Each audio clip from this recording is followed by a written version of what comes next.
युधाजितं शत्रुजितं च हत्वा रणाङ्कणस्थानुदिभिः प्रसन्ना सुबाहुमुख्याननुगृह्य भक्तान् सर्वेषु पश्यत्सु तिरोदधात। पृष्टो नृपान् प्राह सुदर्शनस्तान् दृष्टा भवद्भिः खलु सर्वशक्ता या निर्गुणा योगिभिरप्यदृश्या दृश्या च भक्तैः सगुणा विनीतैः। या राजसीदं सृजतीव शक्तिर्या साध्विकी पालयतीव विश्वं या तामसी संहरतीव सर्वं सद्वस्तु सैवान्यदसत्समस्तम्।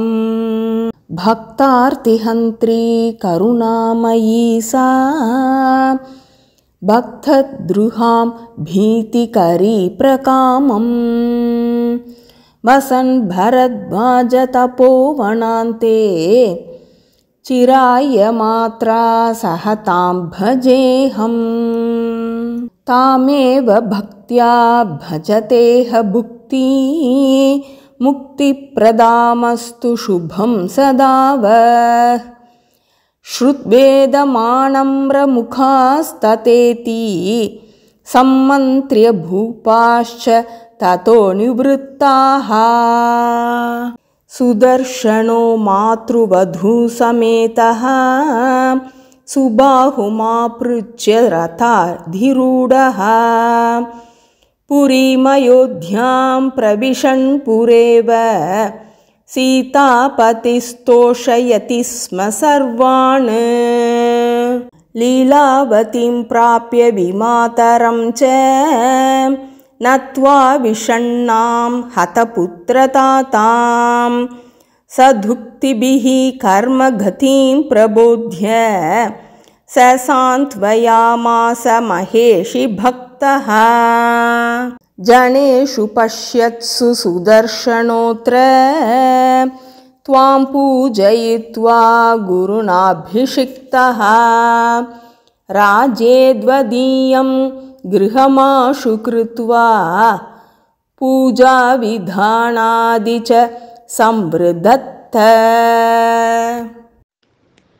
तस्मिन् नृपे त्वत्सदनानि कृत्वा जनाः प्रतिग्राममपूजयंस्त्वां काश्यां सुबाहुश्च तथा करोते सर्वत्र पेतुः करुणाकटाक्षाः।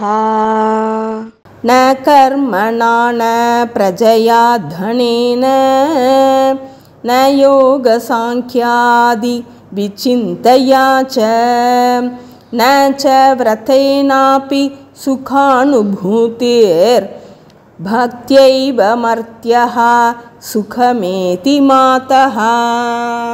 नाहं सुबाहुश्च सुदर्शनश्च न मे भरद्वाजमुनिशरण्यः गुरुः सुहृत् बन्धुरपि त्वमेव महेश्वरि त्वां सततं नमामि।